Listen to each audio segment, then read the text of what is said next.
Assalamualaikum warahmatullahi wabarakatuh. Perkenalkan, nama saya Septiati Nise dengan NIM 63010210015 dari Perbankan Syariah 4A. Di sini saya akan mempresentasikan hasil tentang studi kelayakan bisnis Islam dalam rencana pembuatan bisnis pusat oleh-oleh di Demak. Dan materi yang akan saya bahas ada 7, yaitu yang pertama ada latar belakang, 2 ada analisis aspek hukum, 3 ada analisis aspek lingkungan dan industri, yang keempat ada analisis aspek dan pemasaran, dan selanjutnya ada analisis aspek operasional, yang keenam ada analisis aspek manajemen dan sumber daya manusia, dan yang terakhir ada analisis finansial. Langsung saja ke latar belakang.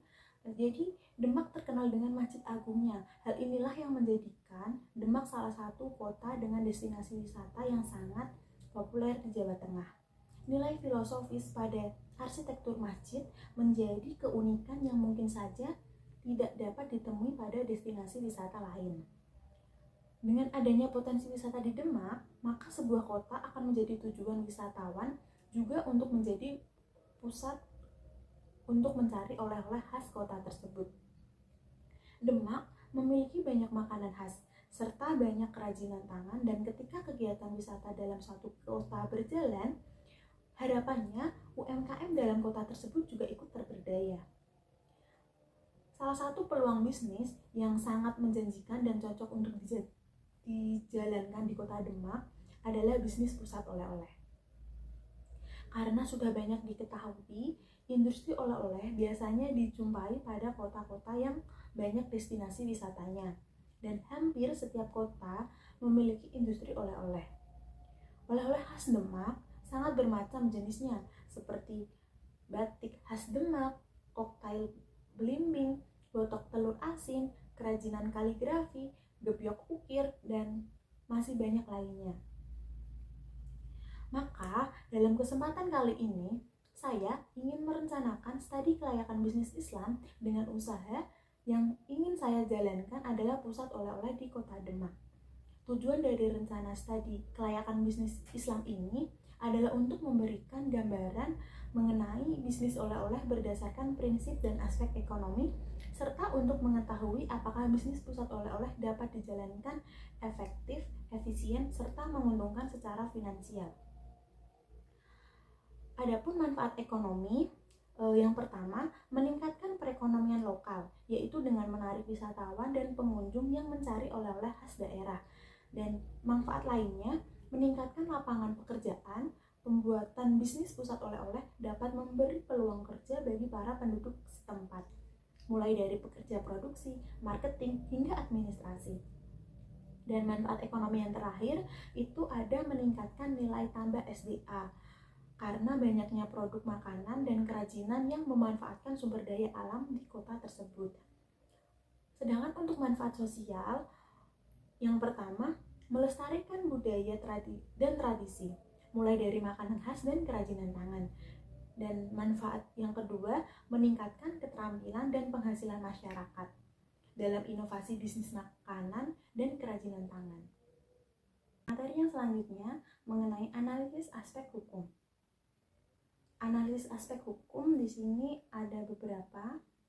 Yang pertama ada analisis kesesuaian bisnis dengan hukum. Dari segi produk makanan khas tidak melanggar hukum karena produk yang dihasilkan adalah makanan ringan seperti botok telur asin, abon lele, ikan crispy, dan lain-lain. Serta terkait kerajinan juga tidak mengeksploitasi SDA karena bentuk kerajinan seperti batik dan kaligrafi. Barang dan bahan yang digunakan juga dipastikan halal. Selanjutnya dari segi pendirian, merupakan usaha perseorangan yang berbentuk usaha dagang. Dan dalam proses pendiriannya juga sangat mudah dengan tanda daftar perusahaan, surat izin tempat usaha, surat rekomendasi dari tetangga, dan surat rekomendasi RT RW. Selanjutnya untuk analisis kemampuan memenuhi perizinan, karena di sini sifatnya adalah perseorangan atau usaha dagang, jadi kita perlu adanya legalitas. Dan dalam legalitas itu yang harus dipenuhi ada izin domisili usaha terhadap persetujuan masyarakat lingkungan. Ini ada kaitannya dengan AMDAL. Yang kedua ada nomor pokok wajib pajak atau NPWP. Yang ketiga ada surat izin usaha perdagangan atau SIU. Dan yang terakhir ada tanda daftar perusahaan atau TDP. Untuk analisis yang selanjutnya itu ada analisis kemampuan sertifikasi halal. Untuk mendukung kelayakan bisnis Islam, maka diperlukan proses sertifikasi halal terhadap segala produk makanan yang diproduksi. Pendaftaran sertifikasi halal diawali dengan pengajuan permohonan STTD ke BPJPH. Informasi terkait pengajuan permohonan STTD dan dokumen yang dipersyaratkan oleh BPJPH dapat ditemukan dalam laman www.halal.go.id. Selanjutnya, perusahaan akan memilih LPPOM MUI untuk pemeriksaan kehalalan produk. Dan untuk analisis aspek hukum yang terakhir itu ada analisis profil pemilih. Jadi dalam SKBI ini nama pemiliknya itu saya sendiri, Sepi Hardiningsih, dengan alamat di Desa Kedongori RT 1 RW 2 Kecamatan Dempet, Kabupaten Demak. Pendidikan terakhir SMA, pekerjaan mahasiswa dan pengusaha. Nama usaha Pusat Oleh-oleh Ratu Demak dan bidang usaha makanan kerajinan. Baik, kita lanjut untuk analisis yang ketiga, yaitu ada analisis aspek lingkungan industri. Jadi di sini ada 4 yang harus dianalisis. Yang pertama mengenai pesaing. Dengan potensi kota Demak yang memiliki banyak destinasi wisata, membuat industri pusat oleh-oleh ini menjamur di kota Demak. Maka dari itu, saya bersama tim produksi akan lebih menekankan kreativitas dalam memproduksi makanan dan kerajinan agar produk yang kami hasilkan berbeda dengan produk lainnya. Selanjutnya untuk kekuatan pemasok. Kekuatan pemasok berasal dari supermarket dan pasar tradisional untuk keperluan bahan baku. Sedangkan untuk bahan mentah saya langsung ambil ke petani dan nelayan. Yang ketiga ada kekuatan pembeli. Di sini kecenderungan wisatawan dalam membuat produk lebih memperhatikan keunikan. Dari nilai keunikan, wisatawan pastinya akan banyak membeli produk untuk dibeli serta dibagikan terhadap saudaranya. Dan yang terakhir tentang hambatan. Dengan banyaknya persaingan yang sangat ketat dalam industri pusat oleh-oleh ini, maka hambatan masuk industri juga dapat dikatakan cukup sulit. Maka dari itu diperlukannya untuk saya bersama tim produksi senantiasa melakukan inovasi produk. Lanjut untuk analisis yang keempat, itu ada analisis aspek dan pemasaran. Di sini saya menggunakan analisis SWOT yang terdiri dari strengths, weakness, opportunity, dan threats. Untuk kekuatan, yang pertama, Demak memiliki banyak destinasi wisata religi dan budaya. Nah, yang kedua, banyak produk yang menarik dan khas seperti makanan dan kerajinan tangan. Yang ketiga, ketersediaan SDA yang melimpah dalam pemanfaatan bahan baku. Untuk weakness-nya atau kelemahannya sendiri, yang pertama, SDM penduduk yang masih rendah. Yang kedua, keberadaan produk yang kurang berkualitas. Untuk opportunity atau peluangnya, dengan ketersediaan SDA yang melimpah tadi, akan mampu menambah variasi produk baru. Dan yang terakhir, untuk threats atau ancamannya, terdapat banyak persaingan industri yang sejenis. Dan perubahan pasar global yang tidak pasti, itu mampu mempengaruhi harga bahan baku serta permintaan pasar. Nah, dari analisis setelah analisis SWOT, lanjut untuk analisis strategi pemasaran untuk mencapai market share, yaitu dengan 3 cara. Yang pertama segmentasi, 2 targeting, dan 3 positioning. Yang disegmentasi terlebih dahulu, untuk bisnis saya ini, saya menggunakan segmen variabel psikografi dan geografi. yaitu wisatawan akan cenderung membeli oleh-oleh sesuai gaya hidup mereka dan segmentasi berada pada lokasi seperti daerah tujuan wisata. Yang kedua, untuk targeting sendiri, bisnis pusat oleh-oleh ini saya fokuskan pemasaran pada segmen pasar yang paling potensial dan sesuai dengan produk yang dijual, dengan melakukan penambahan produk sesuai segmentasi pasar yang sudah saya tetapkan. Dan untuk positioningnya sendiri, bisnis pusat oleh-oleh ini memposisikan diri sebagai tempat yang menawarkan pengalaman belanja yang lebih menyenangkan dan menyajikan varian produk yang lebih lengkap dan terjangkau. Promosi dilakukan dengan menonjolkan aspek yang membedakan bisnis pusat oleh-oleh dari pesaing, seperti kualitas produk, layanan, keunikan produk, dan harga yang bersaing. Untuk analisis pasar selanjutnya yaitu ada strategi pemasaran. Di sini saya menggunakan 4P, yaitu yang pertama produk, price, place, dan promosi. Yang pertama adalah produk. Di sini berbagai macam produk yang saya tawarkan yaitu brayo, ikan crispy, batik khas Demak, koktail belimbing, abon lele, jambu air, wingko salem, kue rangin, kerupuk catak, miniatur masjid, dan kaligrafi. Untuk harganya sendiri, di sini brayo saya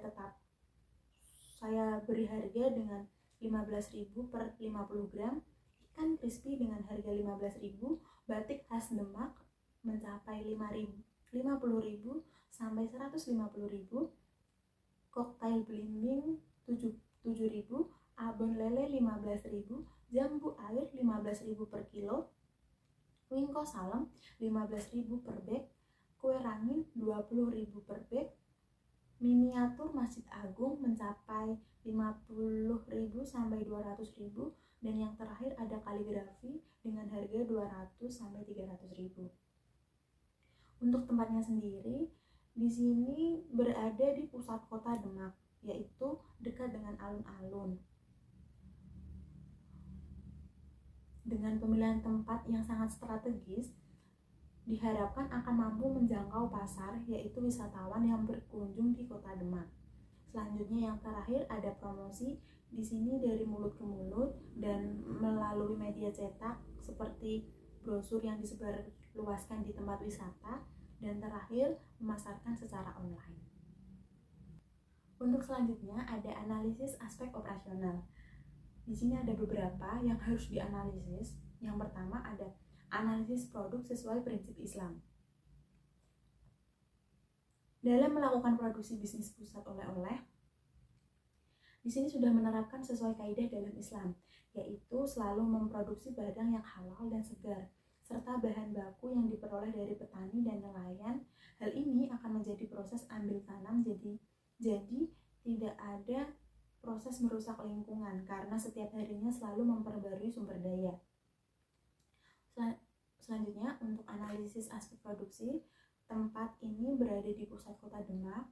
Dalam tempat ini proses produksi dan distribusi langsung dilaksanakan dalam satu tempat, jadi terdapat dapur dan toko.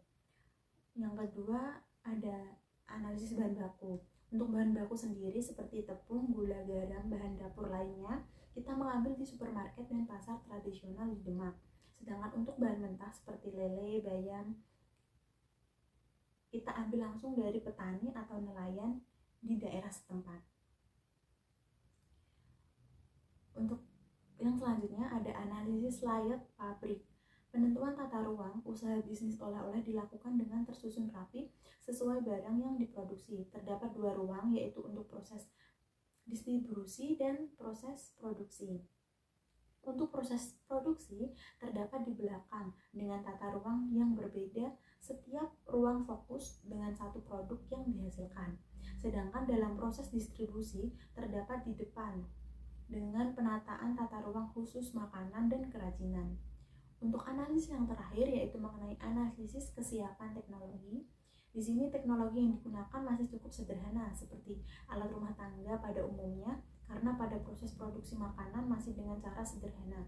Sedangkan untuk kerajinan batik menggunakan mesin cap dan cetak. Untuk analisis yang selanjutnya ada analisis aspek manajemen dan sumber daya manusia. Ada beberapa yang harus dianalisis, yaitu yang pertama mengenai analisis penjadwalan usaha. Dalam menjalankan usaha bisnis pusat oleh-oleh, dibuat penjadwalan kegiatan penjualan dan produksi. Penjadwalan usaha meliputi hari kerja dan jam kerja. Dan perusahaan ini beroperasi setiap hari, jam kerja distribusi dari pukul 8 sampai jam 12 malam, sedangkan untuk jam produksi dimulai dari jam 6 sampai jam 5 siang. 5 sore. Maaf. Dan untuk analisis kebutuhan kerja, di sini bisnis pusat oleh-oleh membutuhkan tenaga kerja dalam bidang produksi makanan dan kerajinan, bidang pemasaran, bidang penjagaan toko, bidang pemeliharaan toko, dan kasir. Dari semua bidang diperkirakan membutuhkan sekitar 50 karyawan dengan rincian lebih banyak karyawan di produksi. Dan yang selanjutnya ada analisis kemampuan memenuhi kebutuhan tenaga kerja. Adapun rencana struktur organisasinya yaitu 1. Owner, saya sendiri, dan yang kedua ada manajer produksi, manajer pemasaran, karyawan produksi, dan karyawan pemasaran.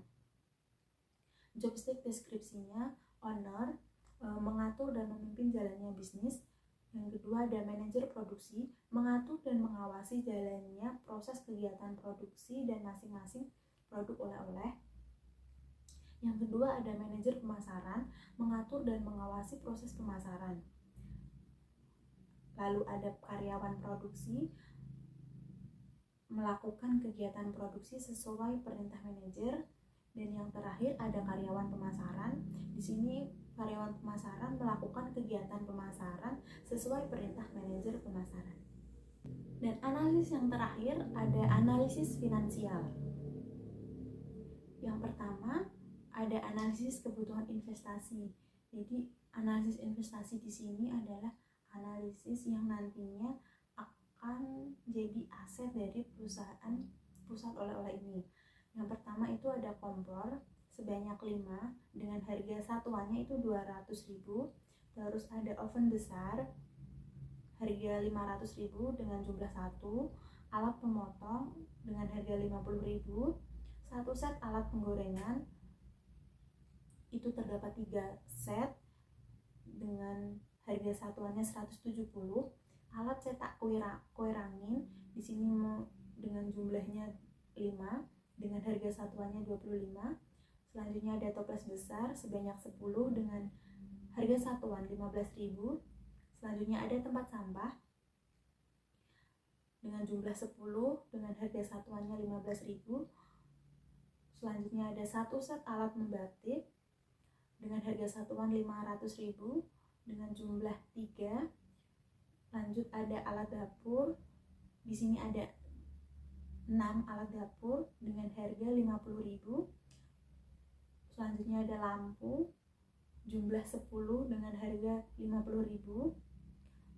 Lanjut 1 set kabel dengan jumlah 1